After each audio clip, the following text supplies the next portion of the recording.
It happened on a Tuesday, November 10th, 2024, 9:47 in the morning. I remember the exact time because I just finished reviewing blueprints for a Lenox Avenue renovation. My son Isaac walked into my kitchen carrying a steaming cup of Earl Grey tea on my favorite china saucer. He smiled, that boyish, lopsided smile that used to melt my heart.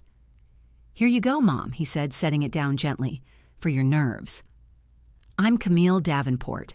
I'm 61 years old. I'm a residential architect in Harlem, New York City. I built a $5 million real estate portfolio from nothing after my husband died. I am not a woman who loses control. But when I took that first sip, something inside me switched off. The warmth spread down my throat, and then the room tilted. My stomach lurched like I'd missed a step on a staircase. The floor rushed up at me too fast. I tried to grab the counter, but my fingers wouldn't grip. My knees buckled. Isaac didn't move to catch me. He just stood there, watching. The smile gone. His face completely blank. Not shocked, not panicked. Calm, like he'd been waiting for this exact moment. 3 seconds of silence. 3 seconds where my own son watched me collapse. Then he stepped forward. Not to help. His hand shot out and shoved me, hard. My shoulder cracked against the cabinet edge. White-hot pain exploded through my arm. The china cup flew from my hand and shattered on the tile. A sound like breaking bones.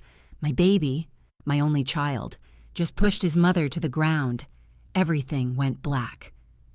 I woke up to beeping, steady, mechanical, the sharp antiseptic smell of a hospital. My head felt stuffed with cotton. My tongue was thick and dry. I tried to move my arm, but it was tethered to an IV line. Panic clawed at my chest, but my body wouldn't obey. I could barely lift my eyelids. "Thank God you're awake, Mom." Isaac's voice cracked with emotion, loud, theatrical. I heard footsteps, multiple people in the room, a nurse, someone else in scrubs. "I found her at the bottom of the stairs, Doctor," Isaac said, his voice trembling just right. She was confused again, wandering around the house in the middle of the night. I think the dementia is getting worse." My brain screamed, "No, that's not what happened." I tried to speak, to say, "He pushed me," but my jaw felt wired shut. My throat produced only a low groan. Isaac leaned over me, stroking my hair, his fingers pressed into a tender spot on my temple. Deliberate, painful, a warning. "Shh, Mom," he whispered, just loud enough for the doctor to hear. "You're safe now. Don't try to talk. Just rest." A man's voice cut through the fog, calm, professional. "Mr. Davenport, can you step outside for a moment? I need to examine your mother." Isaac hesitated. I felt his hand tighten on the bed rail. Then he released it. "Of course, Dr. Kahn," Isaac said. "Whatever she needs." The door clicked shut. Dr. Kahn's voice was quieter now, closer to my ear. "Mrs. Davenport, can you squeeze my hand?" I managed a weak squeeze. He paused, longer than necessary. "Your son seems very involved in your care," he said softly. That pause told me everything. He suspected something, but suspicion isn't proof. And Isaac was already 3 steps ahead. That night, alone in the hospital room, I stared at the ceiling tiles and counted them. 43. I've designed buildings with intricate ceiling details. I've spent my career creating spaces where people feel safe. I designed 47 residential buildings in my lifetime, blueprinted every exit, every window, every structural support. But I couldn't design my way out of my own son's trap. I lifted my left arm under the dim light. Bruises, 5 distinct marks on my forearm, finger-shaped purple-black against my brown skin.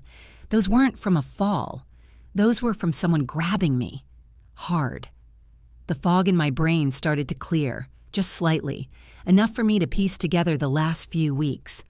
The exhaustion that hit me every afternoon, the 12-hour naps I couldn't explain, the mornings I woke up with no memory of the night before.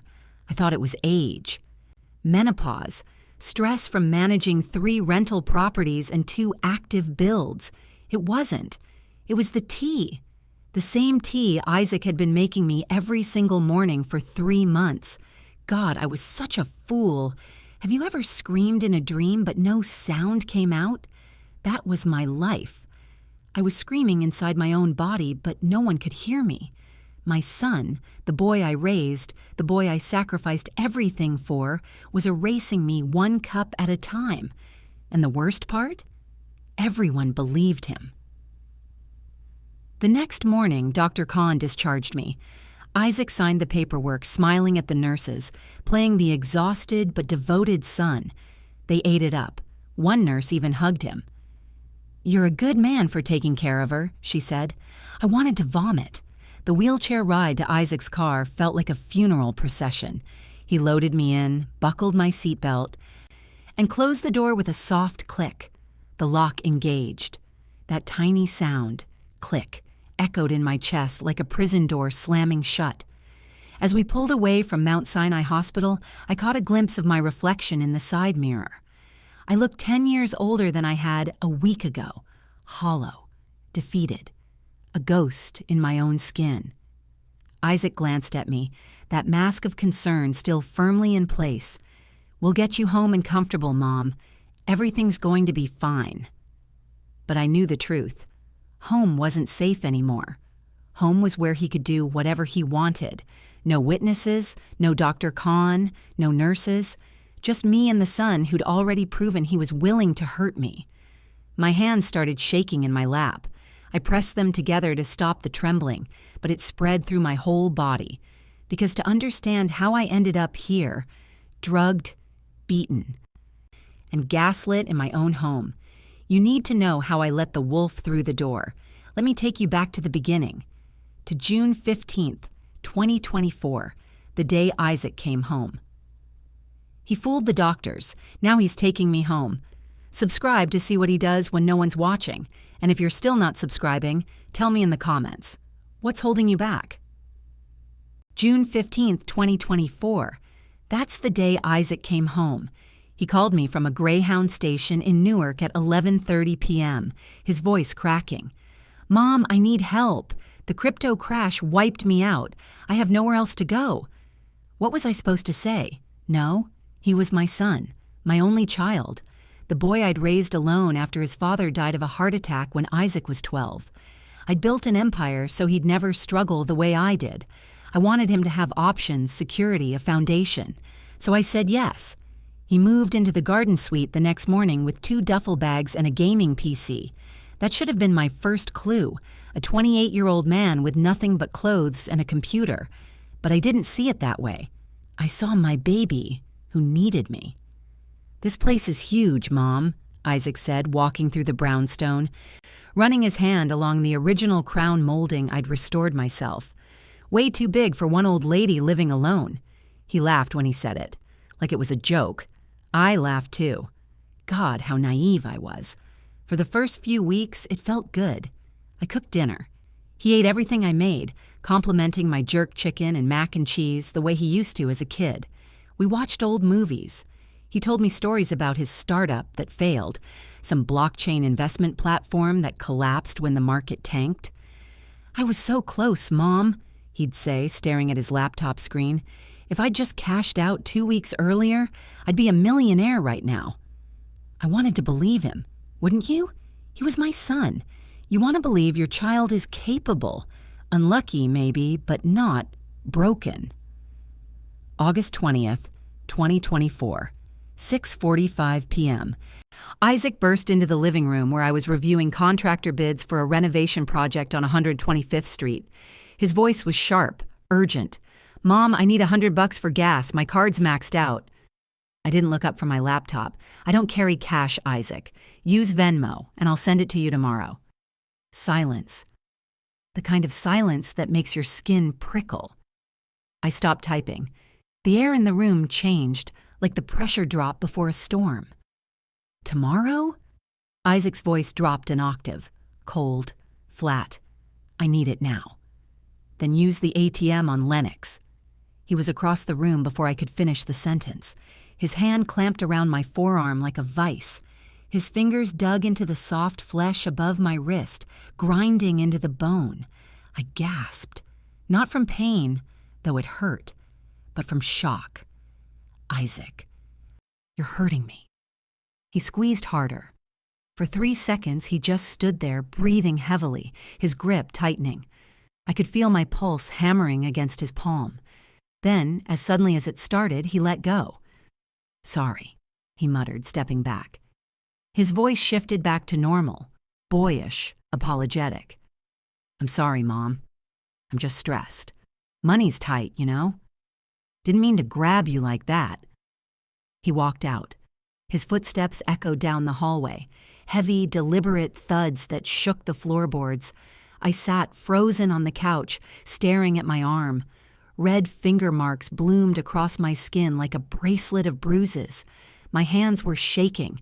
That's the moment everything changed.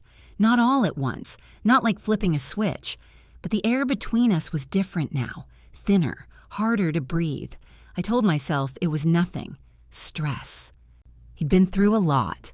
The business failure, the financial collapse, the humiliation of moving back in with his mother at 28. He just needed time to get back on his feet. But deep down, in the part of my brain I didn't want to listen to, I knew. My son had just put his hands on me, and he'd do it again. September 15th, 2024, 2:17 p.m. I was sitting at my desk in the home office reviewing invoices when I decided to check my business account. Just routine bookkeeping, something I'd done every Sunday for 30 years. But when the screen loaded, my stomach dropped. 3 withdrawals, each one exactly $9,000. Taken over the course of 2 weeks. That's not random, that's deliberate. $9,000 is just under the $10,000 federal reporting limit. Someone who knows how to move money without triggering alerts would do this. My heart started pounding.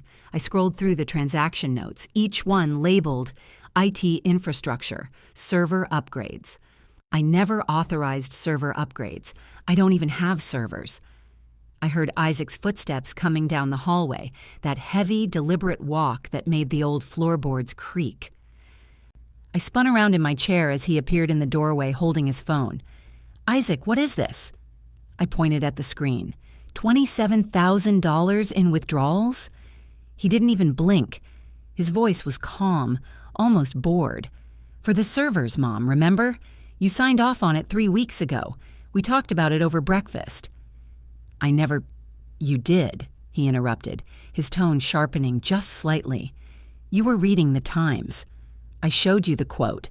You said, 'Whatever you need, baby.' Those were your exact words." My mouth went dry. Had I said that?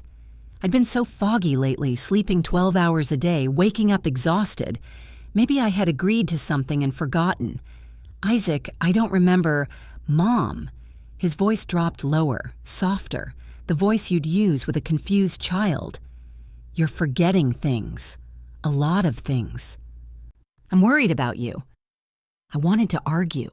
I wanted to demand receipts, invoices, proof, but doubt crept in like cold water. What if he was right? What if I was losing my mind? "Okay," I whispered, my hands trembling on the keyboard. "Okay." Isaac smiled and walked out. I sat there for 20 minutes, staring at those numbers, trying to remember a conversation that might never have happened. Have you ever ignored a red flag because it came from someone you loved? October 1st, 2024. 7:30 p.m. Isaac started making me tea every evening. "It'll help you sleep better, Mom," he'd say, placing the cup on the side table next to my reading chair. Chamomile and lavender, all natural. It smelled right. Floral, earthy, comforting. But the first night I drank it, something felt wrong. Within 15 minutes, my tongue went thick.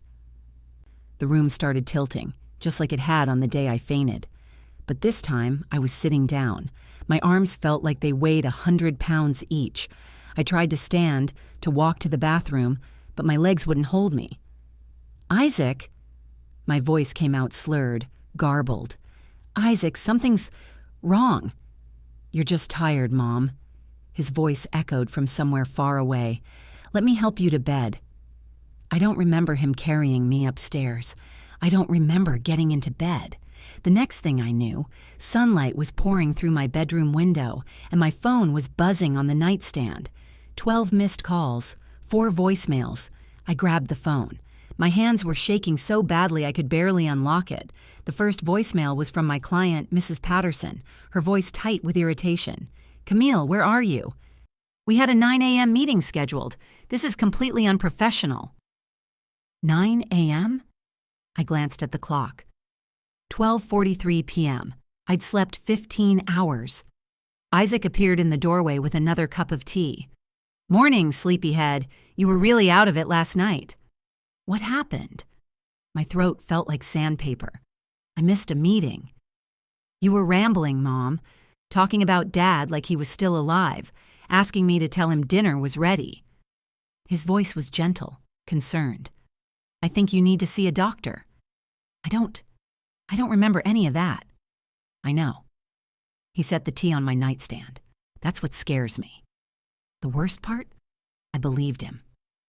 October 15th, 2024, 8:15 p.m. The sound of shattering glass exploded through the living room like a gunshot. I screamed, dropping the book I'd been reading. Glass shards scattered across the hardwood floor, glittering under the chandelier light.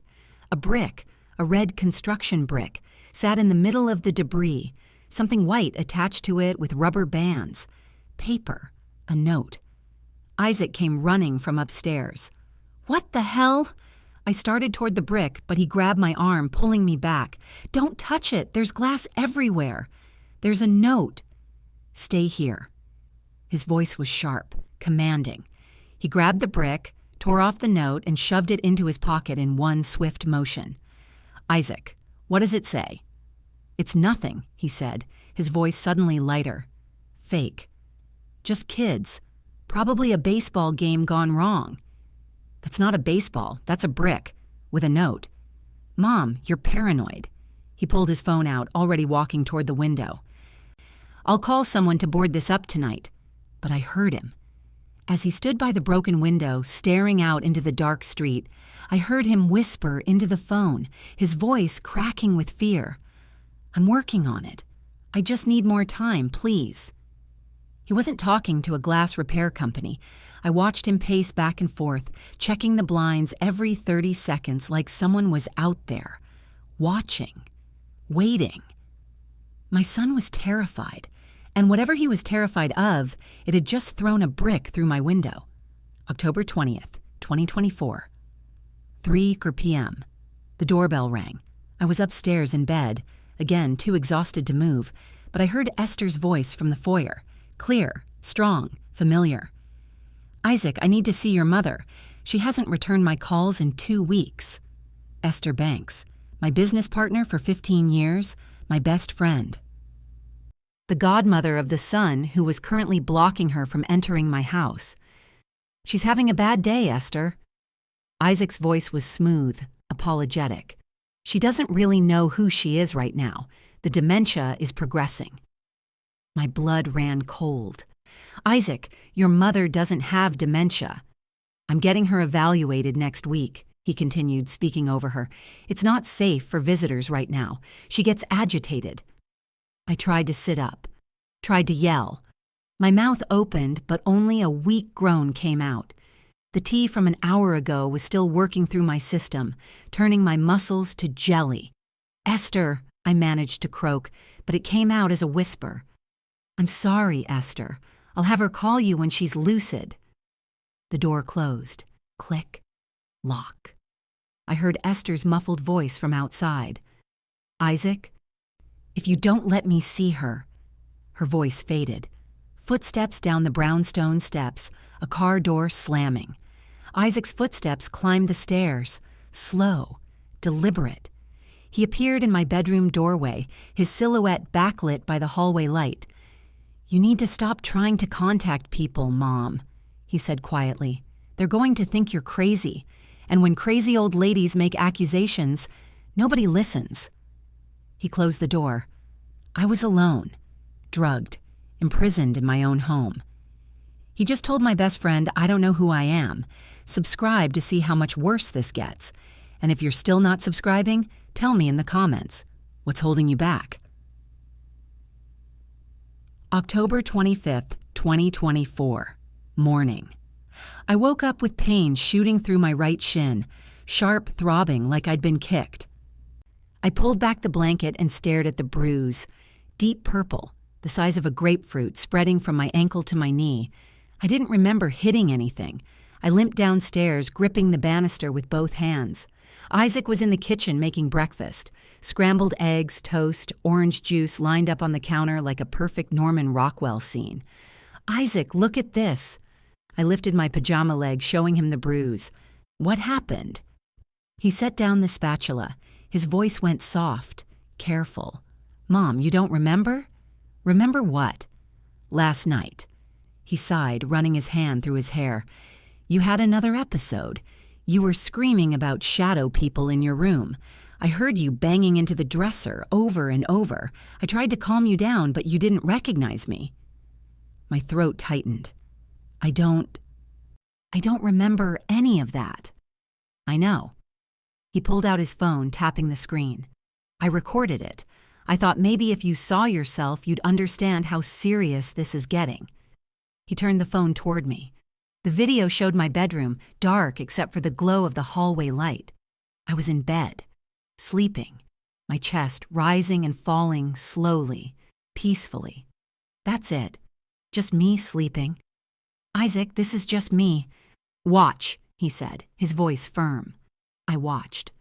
30 seconds passed. Nothing happened. Then the video ended.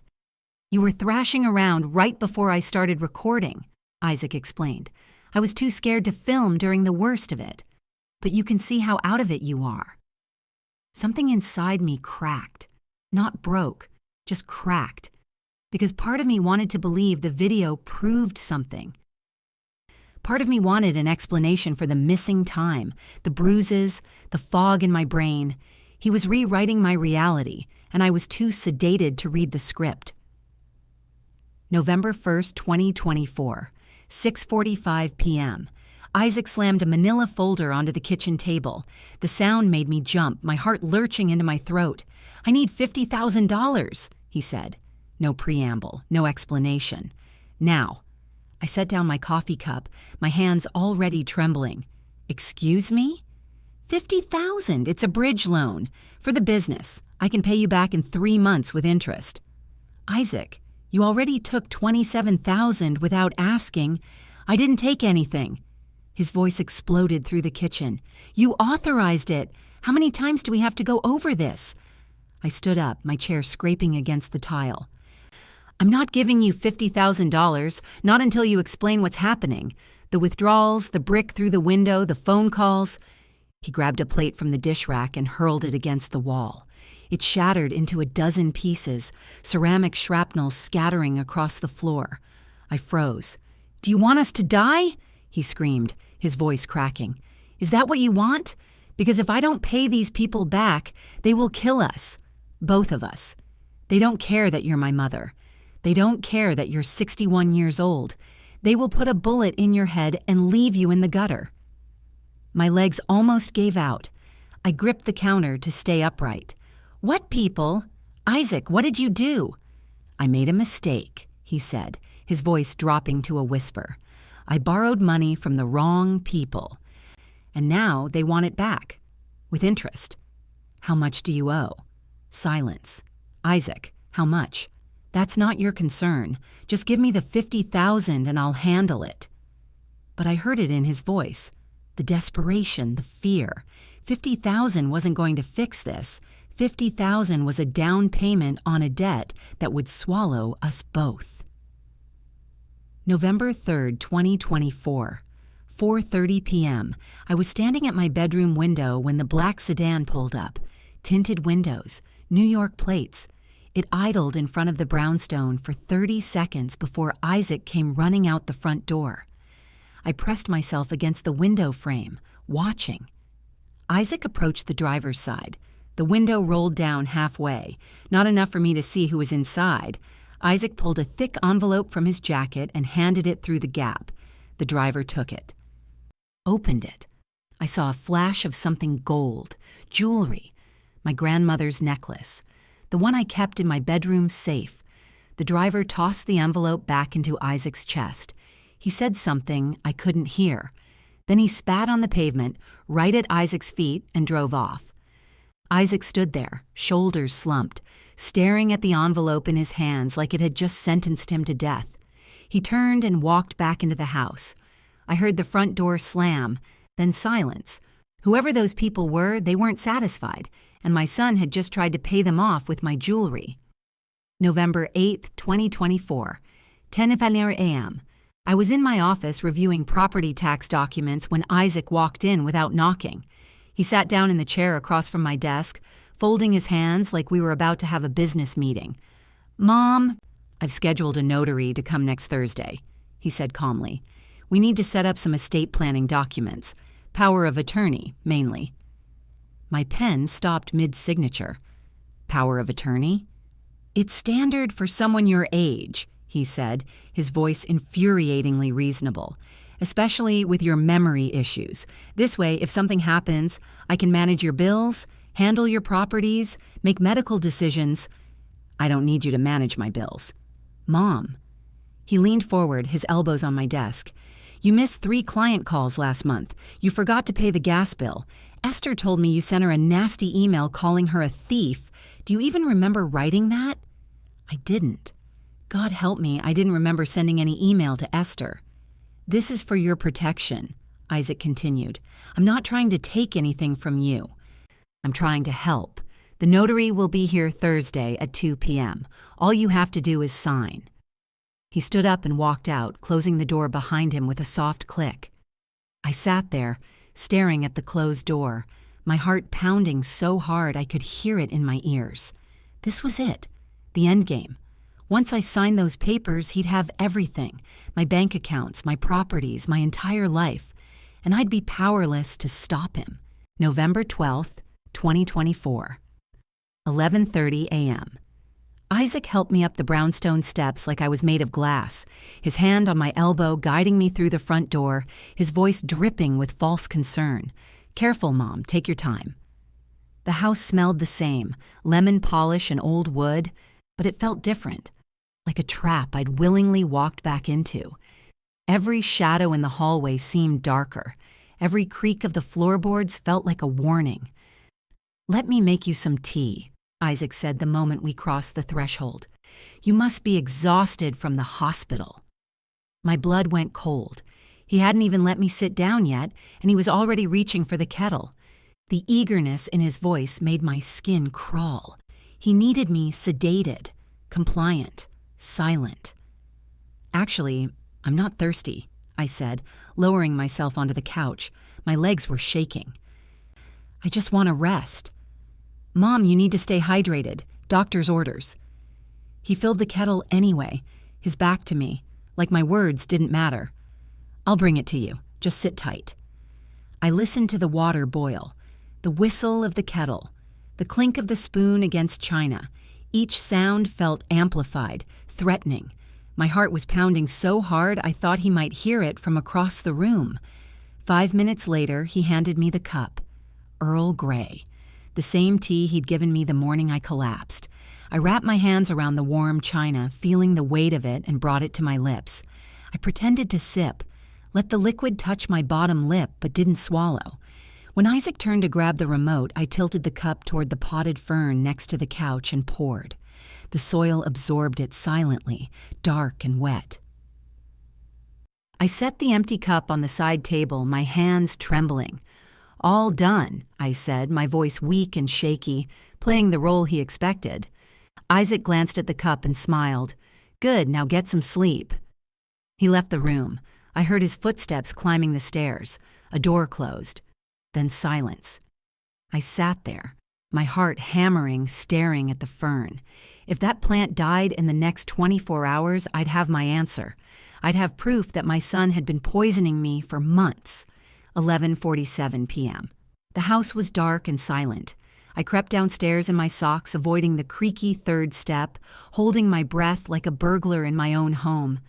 Isaac's bedroom door was closed, a thin line of light visible underneath. He was still awake, probably on his phone, pacing and paranoid like he'd been for weeks. The kitchen was bathed in moonlight from the window over the sink, cold blue light that made everything look ghostly, unreal. I opened the cabinet where Isaac kept the tea, the special tin he'd been using since October. My hands were shaking so badly I almost dropped it. I unscrewed the lid. The metal threads scraped softly. The smell hit me first. Earl Grey, yes. But underneath it, something else. Something sharp and medicinal that didn't belong. I poured a small amount into my palm. The dried tea leaves were mixed with fine white powder, barely visible in the dark, granular, deliberate. I wet my finger and touched a single grain to my tongue. Bitter, chemical, metallic. It coated my mouth instantly, making my throat tighten and my eyes water. I spat into the sink, running water to wash it away, my stomach churning with revulsion. The taste wouldn't leave. It clung to my teeth, my gums, the roof of my mouth. That bitter taste. I can still taste it when I sleep. It's in my nightmares, coating every memory of those months. Breakfast, dinner, every "I love you, Mom," followed by a cup of poison. I pulled a tissue from my pocket and carefully wrapped a sample of the powder, folding it into a tiny square. Evidence. My fingers were numb. I tucked the tissue into my bra, the safest place I could think of. Then I screwed the lid back on and returned the tin to its exact position on the shelf, making sure the label faced the same direction. My son wasn't just hitting me. He wasn't just stealing from me. He was systematically destroying my brain one cup at a time, erasing me from the inside out. November 13th, 2024, 8:15 a.m. I heard the shower turn on upstairs. Water rushing through old pipes, the sound I'd heard every morning for the past 5 months. But this morning, it meant opportunity. It meant Isaac was distracted, vulnerable, off guard. I climbed the stairs slowly, my legs still weak from days of sedation. Each step felt like climbing a mountain. Isaac's bedroom door was open. His burner phone, the one he thought I didn't know about, sat on his dresser, charging. The screen was dark, but the red charging light blinked steadily. The shower was still running. I had maybe 5 minutes, maybe less if he was quick. I grabbed the phone. Locked.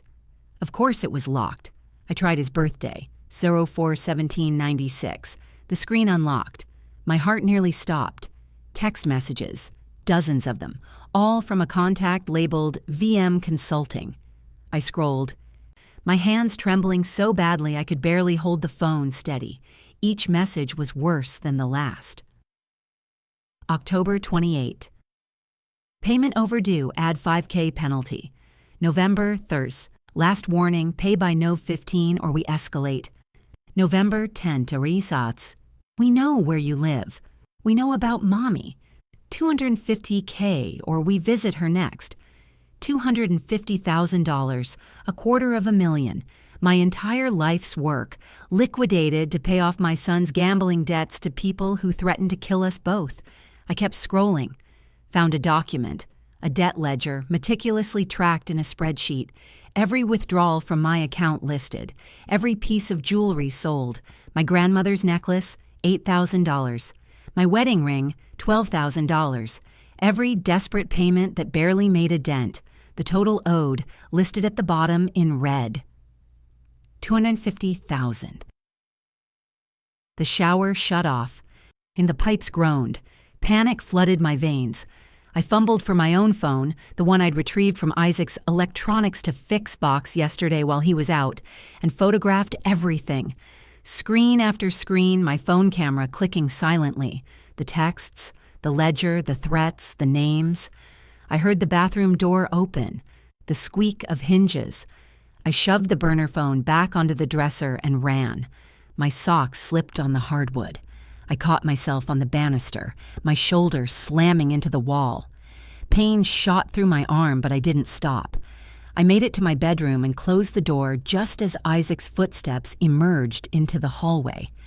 I pressed my back against the door, gasping for air, clutching my phone to my chest like it was the only thing keeping me alive, because it was. 2:30 p.m. I was in my closet, sitting on the floor behind my winter coats, whispering into my phone, "Esther, it's me, don't hang up." "Camille?" Esther's voice cracked with relief, like she'd been holding her breath for days. "Oh my God, where have you been?" Isaac said. I know what he said. He's lying. "Esther, he's been drugging me, poisoning my tea with sedatives. I have proof. I have samples, photographs, everything." Silence. The kind of silence that comes before an explosion. Then her voice low and deadly serious. "Tell me everything, right now." I told her. The tea, the withdrawals, the loan sharks, the $250,000 debt, the power of attorney meeting scheduled for tomorrow at 2 p.m. When I finished, I could hear her breathing heavily on the other end, like she was fighting to stay calm. "That email," Esther said finally, her voice tight. "The one where you called me a thief and told me to stay away from your business. That wasn't you, was it?" "I never sent that email. I swear to God, Esther, I didn't write that." "I knew it." Her voice shook with rage. "I knew that didn't sound like you. Those weren't your words. Camille, you need to get out of that house right now, pack a bag and leave." "No." My voice was firm, stronger than it had been in months. "If I leave, he'll run. He'll disappear, and those loan sharks will come after me anyway. The notary comes tomorrow at 2 p.m. I need you to bring help, police, witnesses, anyone who can stop this." "I'm calling Dr. Khan from Mount Sinai. He suspected something was wrong when Isaac brought you in, and I'm bringing Detective Rossi. He's my cousin with NYPD. We'll be there tomorrow. All of us." I closed my eyes. Tears streaming down my face, hot and unstoppable. "Thank you. God, Esther, thank you." "We're ending this tomorrow," Esther said, her voice fierce and protective. "Hold on, Camille. Just hold on one more day." 5:47 p.m. My phone buzzed. Unknown number. I answered, my voice barely a whisper. "Hello? Mrs. Davenport, this is Dr. Yusuf Khan from Mount Sinai. Esther Banks contacted me about your situation." I sagged against my bedroom wall, relief flooding through me like warm water. "Dr. Khan, I reviewed your admission blood work from November 10th, he said, his voice clinical but urgent. "Your benzodiazepine levels were extremely elevated, 3 times the therapeutic dose, consistent with long-term repeated dosing, not recreational use or accidental ingestion. Someone has been sedating you deliberately. Mrs. Davenport?" The room spun. Hearing it confirmed by a doctor made it real in a way my own suspicions hadn't. It wasn't just paranoia. It wasn't age or stress or imagination. It was chemical warfare waged in my own kitchen. "How long?" I asked, my voice cracking. "Based on the accumulation in your system, I'd estimate at least 8 to 12 weeks of consistent dosing, possibly longer." 3 months. Isaac had been poisoning me for 3 months. "Camille, you need to leave that house immediately," Dr. Khan continued. "Pack a bag right now and go to a hotel. File a police report tonight." "I can't." "Mrs. Davenport?" "If I leave now, he'll disappear. He owes $250,000 to loan sharks who've threatened to kill us both. The notary meeting is tomorrow at 2 p.m. That's when he's planning to take control of everything. If I run, I lose the chance to stop him with witnesses present." Dr. Khan was quiet for a long moment. Then, "I'll be there tomorrow, 2 p.m. I'm bringing your medical records, the toxicology report, the x-rays showing your defensive fractures, everything. We're going to stop him, Camille." "Thank you." "And Camille, don't drink anything he gives you. Nothing. Not water, not juice, nothing." "I won't." After we hung up, I sat on my bedroom floor and cried for the first time in months. Not from fear, from vindication. I wasn't crazy. I wasn't senile. I was being systematically poisoned by my own son. November 14th, 2024, 9 a.m. I stood in the dining room staring at the mahogany table where, in 5 hours, Isaac would try to steal my life. The morning light streamed through the windows, making the polished wood gleam. It was beautiful, peaceful, the perfect stage for a trap. My phone sat in my hand, heavy with purpose. I opened the voice recorder app and hit the red button, recording. Then I placed it on the table and slid it under a white linen napkin, positioned carefully so the microphone was clear but the phone invisible. The lens peeked out just slightly. If Isaac said anything incriminating, I'd have it forever. His words, his threats, his voice. I walked to the hallway mirror and practiced. I let my shoulders slump forward, rounding my spine like I was too weak to stand straight. I made my hands shake, a tremor that traveled up my arms. I let my mouth hang slightly open, my eyes unfocused and glassy. The mask of dementia Isaac had been painting on me for months. "Yes, Isaac," I whispered to my reflection, my voice thin and confused. "Whatever you think is best, I trust you." Pathetic. Helpless. Exactly what he expected to see. Then I straightened, pulled my shoulders back, met my own eyes in the mirror, clear, sharp, furious. That's who I really was. That's who he'd forgotten I could be. He wanted a helpless mother? Fine. I'd give him the performance of a lifetime. And when he felt safe enough to drop his mask, when he whispered those threats he thought no one else would hear, I'd have every word recorded. Then I'd bury him with it. 10 a.m. The doorbell rang. I heard Isaac thunder down the stairs, his footsteps heavy and frantic. He'd been pacing in his room all morning, whispering into his burner phone, his voice tight with panic. The deadline was tomorrow, November 15th. The loan sharks wanted their money. Isaac needed my signature today or everything he'd built would collapse. He opened the door. "Mr. Bishop, thank you so much for coming on short notice." "Of course," a man's voice replied, professional, courteous. "I understand we're executing a power of attorney document today?" "Yes. My mother is declining rapidly. She needs help managing her affairs, for her own protection." I walked into the foyer slowly, gripping the banister with both hands like I could barely stand. Mr. Bishop was a small man in his 50s, wearing a gray suit and carrying a leather briefcase. He smiled kindly at me, his eyes sympathetic. "Mrs. Davenport, how are you feeling today?" Before I could answer, Isaac stepped between us, his hand clamped onto my elbow, too tight, fingers digging into the bruise he'd left 2 days ago. He leaned close to my ear. His voice a harsh whisper that Mr. Bishop couldn't hear. "Be good, or you go to the state home tonight. I already have the commitment papers signed by a psychiatrist. You'll rot in a facility until you die." I nodded, letting my whole body tremble. I let my eyes fill with tears. I played the broken, terrified old woman he needed me to be. But inside, I was counting down the minutes until Esther, Dr. Kahn, and Detective Rossi walked through that door. He thought he'd won. He thought I was defeated.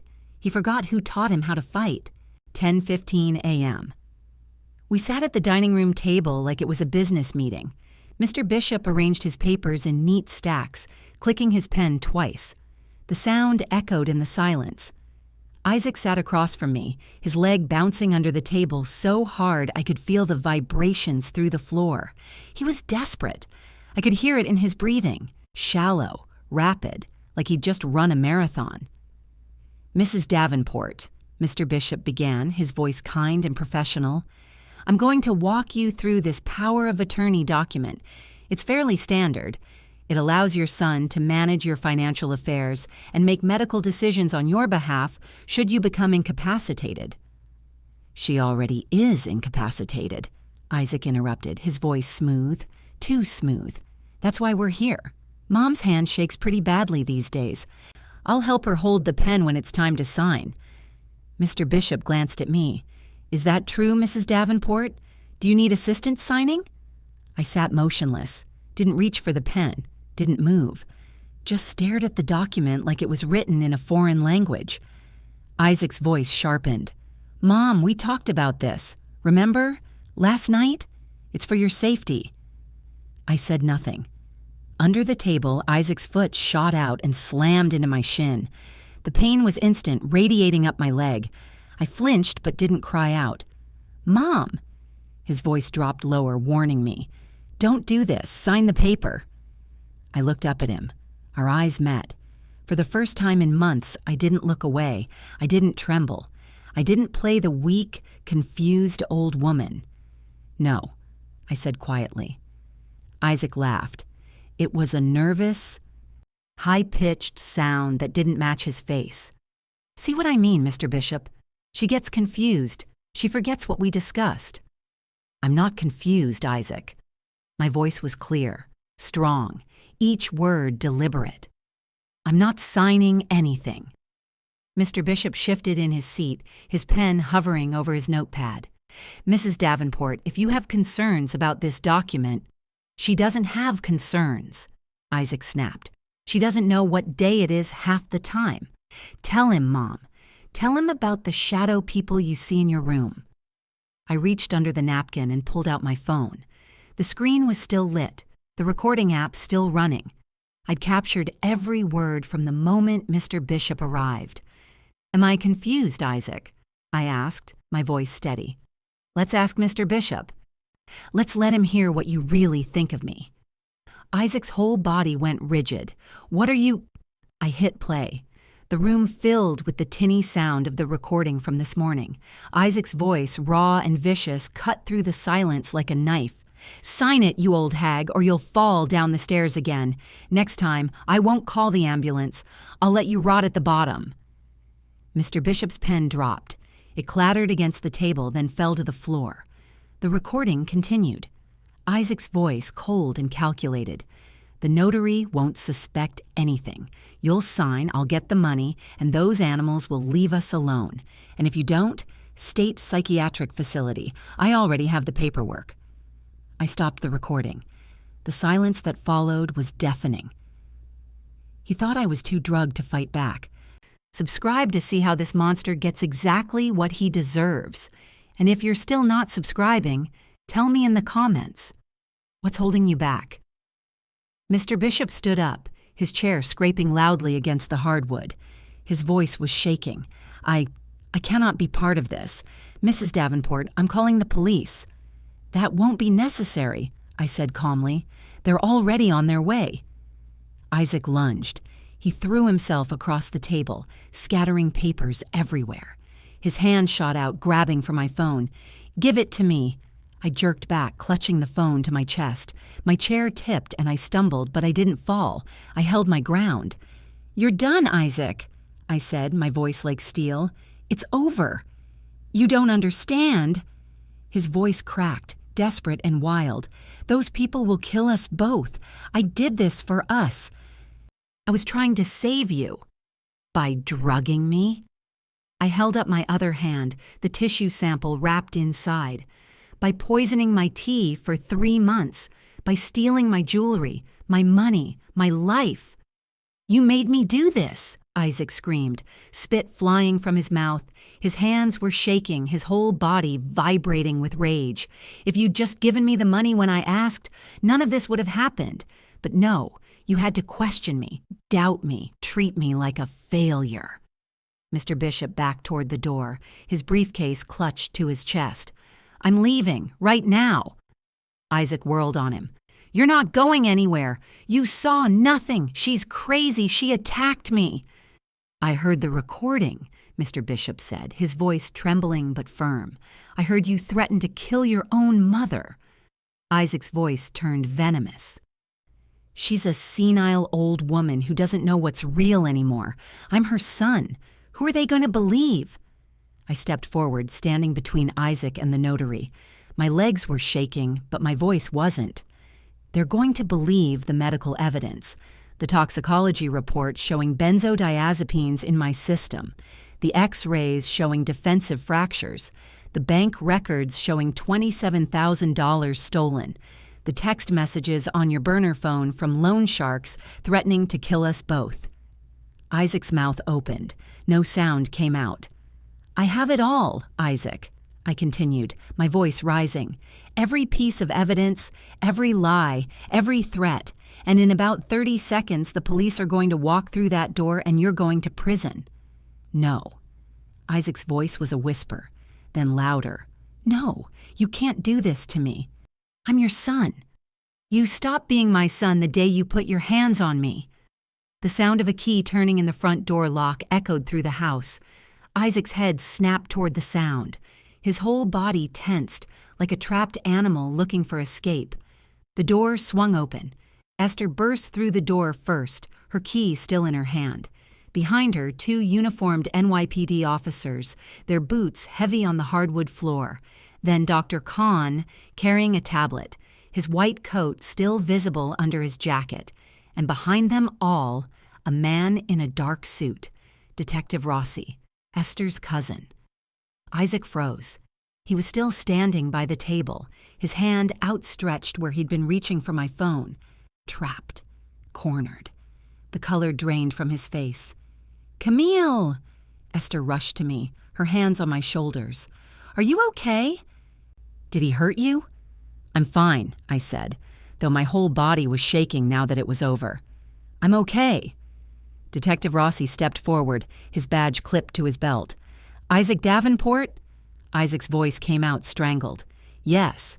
I'm Detective Anthony Rossi, NYPD. We've received some concerning reports about elder abuse occurring at this residence. I'm going to need you to step away from your mother." Isaac didn't move. His eyes darted from the detective to the door to me, calculating his options. There were none. "Step away from her, son," one of the uniformed officers said, his hand resting on his belt. Isaac took 3 steps back, his hands rising slowly. "This is a misunderstanding. My mother is mentally ill. She's been having delusions."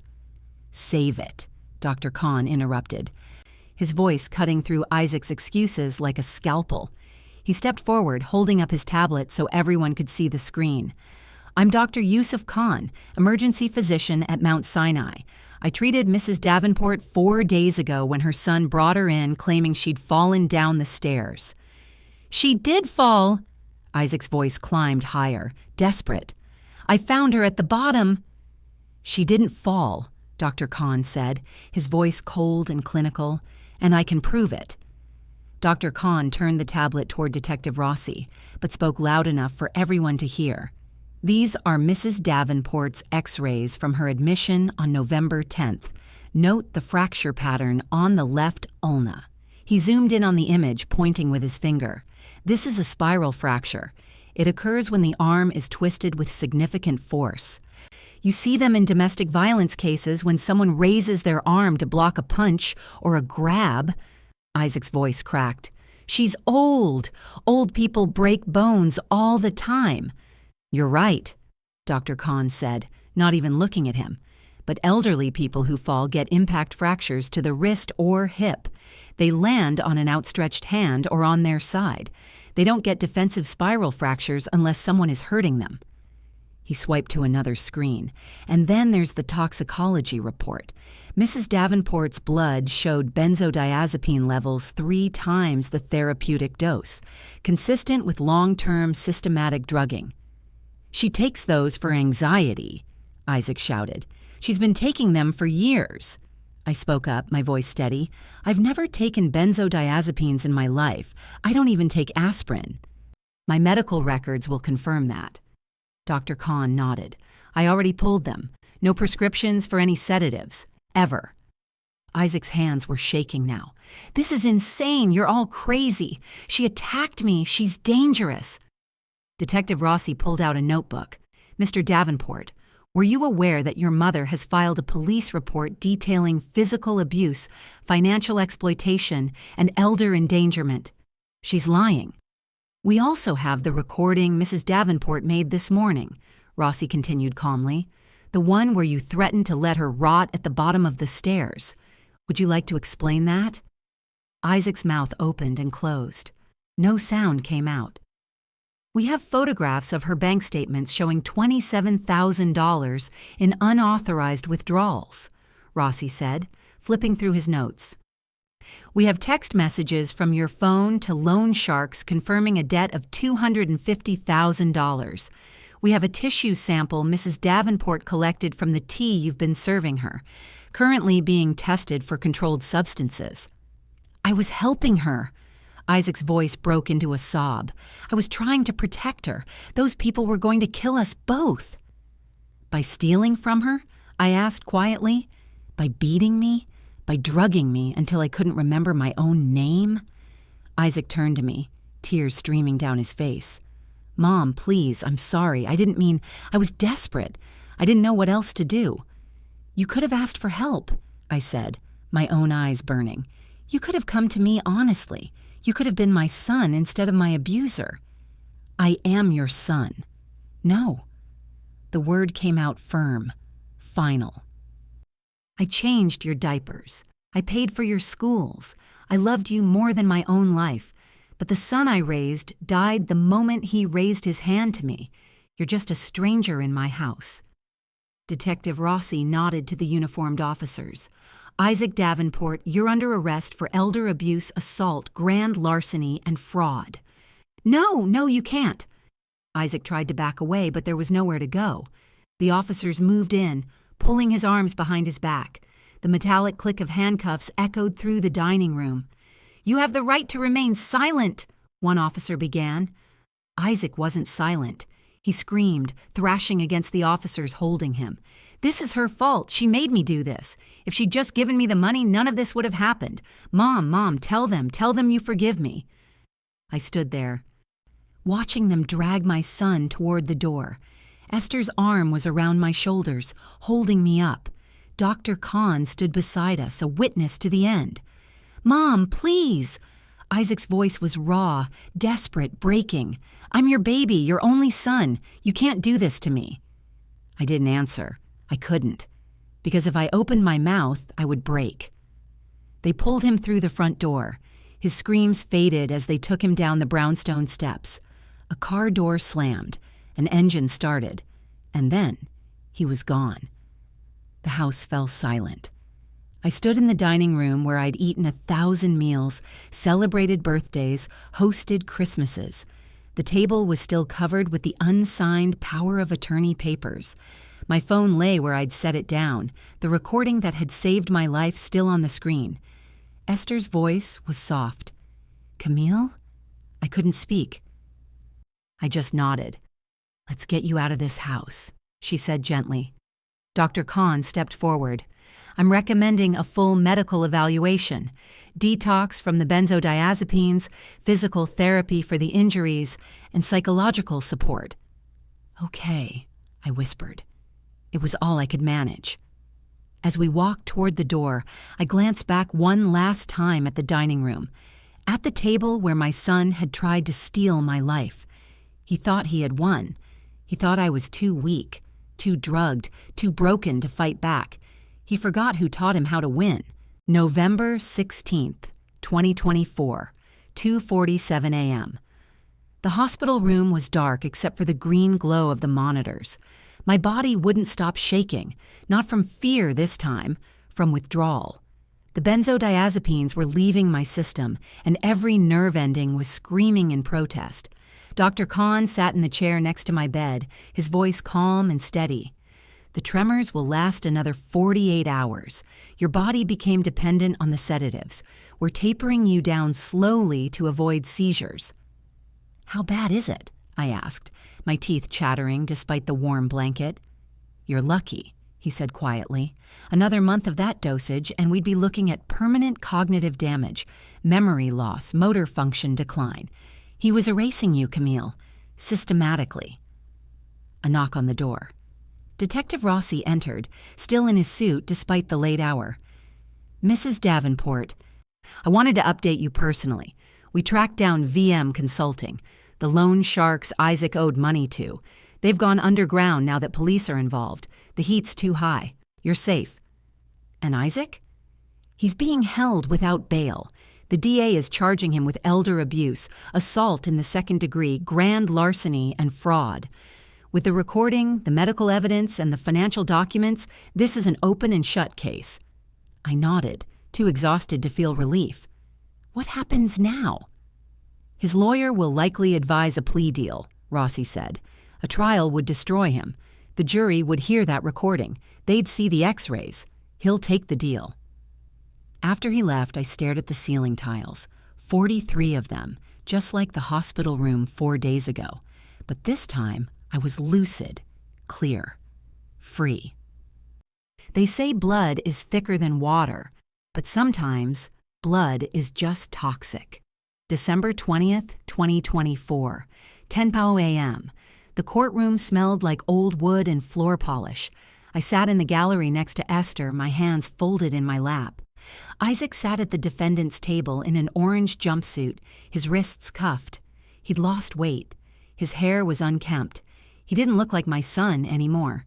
The judge, a woman in her 60s with steel gray hair, shuffled papers on her bench. Mr. Davenport, you've agreed to plead guilty to all charges in exchange for a reduced sentence. Is that correct? Isaac's lawyer, a tired-looking man in a wrinkled suit, spoke for him. Yes, Your Honor. Do you understand that by entering this plea you waive your right to a trial? Yes, Your Honor, Isaac said, his voice barely audible. The judge read from the document in front of her. Isaac Davenport, you are hereby sentenced to 8 years in state prison for elder abuse, assault, and grand larceny. You are ordered to pay restitution of $27,000 to the victim. You are prohibited from contacting Mrs. Camille Davenport for the duration of your sentence and for 10 years following your release. 8 years. My son would be 36 when he got out. I'd be 69. Isaac turned in his seat, his eyes finding mine across the courtroom. His mouth opened like he wanted to say something, an apology, an excuse, a plea for forgiveness. I met his gaze. I didn't look away, but I didn't nod, didn't smile, didn't give him the absolution he wanted. All rise, the bailiff called. The judge left the bench. 2 officers moved to escort Isaac back to holding. As they led him through the side door, he kept twisting back, trying to catch my eye one more time. I stood up, smoothed my coat, and walked out of the courtroom. Esther's hand was on my elbow, guiding me toward the exit. You okay? She asked softly. I will be, I said. Behind me, the courtroom door closed with a heavy thud. Final. Permanent. I didn't look back. December 24th, 2024, 11 CEAM. The garden suite smelled stale. I opened the windows, letting cold December air rush in, carrying away 5 months of poison. Esther stood in the doorway holding cardboard boxes. You sure you want to do this today? She asked. It's Christmas Eve. That's exactly why I want to do it, I said, pulling Isaac's gaming PC from the desk. New year, new beginning. We packed methodically. His clothes folded into boxes marked donation, his computer equipment wrapped in bubble wrap, the framed photo of us from his college graduation. I hesitated over that one, my thumb brushing the glass. Keep it or toss it? Esther asked gently. I set it face down in a box. Donate it. Someone else can use the frame. We found things hidden in drawers, burner phones, receipts from pawn shops, a notebook filled with calculations, debts, payoffs, schemes, evidence of a double life I never knew existed under my own roof. How did I miss all of this? I asked, holding up the notebook. He drugged you, Camille. You weren't supposed to see anything. I carried the boxes downstairs, one by one. A donation truck idled at the curb. The driver helped load everything, the remnants of my son's life disappearing into the back of a truck bound for Goodwill. Back in the garden suite, I grabbed a paintbrush and a can of cream-colored paint. There was a scuff mark on the wall where Isaac had thrown his phone during one of his panic attacks. I painted over it in smooth, even strokes. The dark mark vanished under fresh paint. Esther opened the curtains all the way, flooding the room with winter sunlight. Dust motes danced in the air. The space felt lighter already. What are you going to do with this room? Esther asked. Turn it into a home office, I said, dipping the brush again. I'm taking on a new project, designing a women's shelter in the Bronx, pro bono. Esther smiled. That sounds perfect. I painted until the wall was smooth and unmarked. No trace of him left, just clean white space, ready for whatever came next. You can build a castle, but you have to be careful who you give the keys to. December 31st, 2024, 8 more p.m. I sat at my drafting table in my brownstone office, pencil in hand, drawing clean lines on blueprint paper. The women's shelter was taking shape. 3 stories, 24 units, a communal kitchen, a counseling center, a place where women could rebuild their lives after escaping abuse. Funny how that worked out. Outside, fireworks had already started. People celebrating the new year, counting down to midnight, making resolutions they'd break by February. But inside my office, I was exactly where I needed to be. A cup of tea sat next to my elbow. Earl Grey. I'd made it myself, watching the water boil, steeping the leaves for exactly 3 minutes. I took a sip. It tasted like bergamot, like citrus, like tea should taste. Not bitter, not chemical, just tea. My phone buzzed, a text from Esther. Happy almost New Year. Proud of you. I smiled and set the phone down. The scars were still there. I still jumped when the kettle whistled. I still checked the locks 3 times before bed. But the foundation held. I built my life once, and Isaac tried to demolish it. But architecture isn't just about building. It's about structural integrity. Knowing what can bear weight and what will collapse. I survived. And now I'm helping other women build their foundations too. If you're in an abusive situation, elder abuse, domestic violence, financial exploitation, please reach out. Call the National Elder Abuse Hotline, 1-800-677-19116, or the National Domestic Violence Hotline, 1-800-799-7233. You are not alone, you are not crazy, and you deserve better. Thank you so much for watching till the end. If you enjoyed this story, please subscribe and turn on the notification bell so you won't miss the next one. Drop your country flag and location in the comments. I'd love to know where you're watching from. And if you're still not subscribed, seriously, what's stopping you? Your feedback means a lot and helps me improve every story.